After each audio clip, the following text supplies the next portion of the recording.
Are you trying to fix the position of your lower leg and foot? Are you trying to internally rotate your tibia? In this video, I'm going to show you a couple simple strategies that'll help you do that. I'm Matt Chu from Upright Health, where we help you think right, move right, and feel right. If you end up liking this video, be sure to subscribe so you don't miss out on any future videos, and always check out the description box for more helpful links. With this series of exercises, we're going to be looking at tibial internal rotation. The tibia is the main bone of the lower leg, and we're trying to get it to turn in towards the midline. The reference point you can use to gauge this is actually this bony piece that's on the front of the tibia. It's just below the kneecap and the ACL. This little bony piece that sticks out is the front of the tibia, and when you're doing this exercise, you want to actually be seeing it or feeling that move towards the midline. The first exercise we're going to do is just pull your knee to your chest, and then you're going to pull the ankle back. So you're going into what's called dorsiflexion, and the idea here is to lock motion of the ankle so that when we try to turn the foot in towards the midline, it takes the tibia with it. So as I do this, you want to watch here to look for a little bit of motion of the tibia turning in. If I leave the foot kind of and ankle just kind of relaxed, then I can move this around and basically not move the tibia at all. So we really want to first try to master this, pulling the foot and ankle back, locking it in, and then thinking about rotating in towards the midline. If you put your finger on your own tibial platform here and then twist, you should actually feel that little piece of bone rotating under your finger, and I definitely can feel that as I rotate. Now that's the first option. As you get better at this, you can try to keep that position with the tibia rotated internally and then start moving the foot and ankle, so you are teaching your body to be able to hold tibial internal rotation as the ankle is going through different motions as well. Another thing you want to work on is improving your control of internal rotation of the tibia while the knee is straight. So when you look at a lot of people, you'll see that when their knee is straight, the knee is pointing in and the foot will be pointing out because the tibia is externally rotated. That's not ideal for the health of your knee and the ACL. So when you are doing this exercise, another thing you can work on is first making sure you get tibial internal rotation, and then maintain that tibial internal rotation as you extend that knee out and straighten it out. So again, you can use your finger on the tibia to monitor that. One thing you want to watch for is that you're not compensating by trying to move the femur around. So for example, if we start here and I've got tibial internal rotation and I'm straightening out and my leg and thigh keep turning in like this, that's not what we want. We want to make sure it's isolated to the tibial internal rotation rather than femur internal rotation. So that is what it's going to look like. One strategy you can try to increase the strength of your tibial internal rotators is to use a band. Use a light resistance band or a TheraBand and just put it right around the front of the foot. So somewhere around like the big toe side here like this, so it's pulling out and trying to get you into external rotation.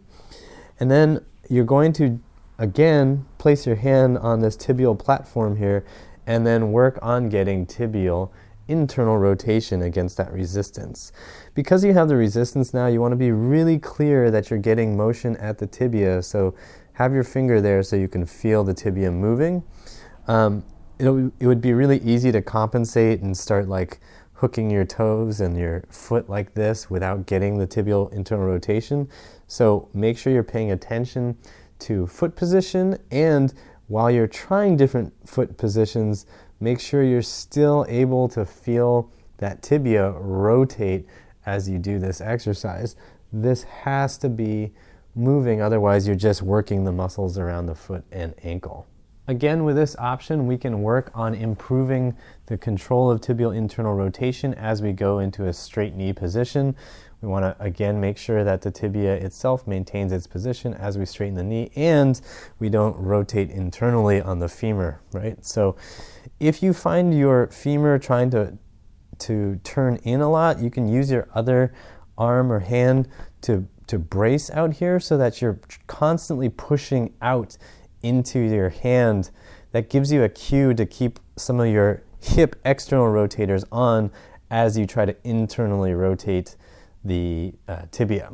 So sometimes a little trick like that will help you stabilize so that you can focus in on the right position. Another option to help you improve internal rotation strength of the tibia is to use a bench or a chair or a couch to create some resistance so that you can really fire up the muscles that do tibial internal rotation. So what you'll do is get close to the edge of the piece of furniture you're using and have the foot just off of the edge so that the big toe side, the arch side of the foot is pushing up against the edge of the bench or the couch or whatever you're using.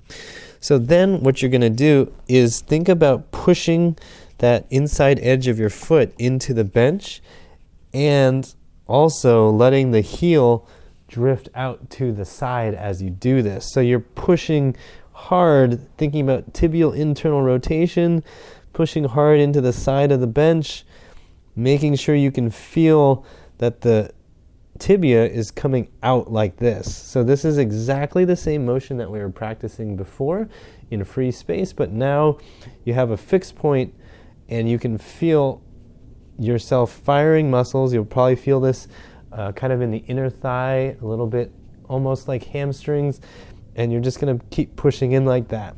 You can also work on going into more dorsiflexion, meaning pulling the toes back, doing the same thing, really firing up to create internal rotation. You can go into more plantar flexion, meaning pointing the foot, and the same idea.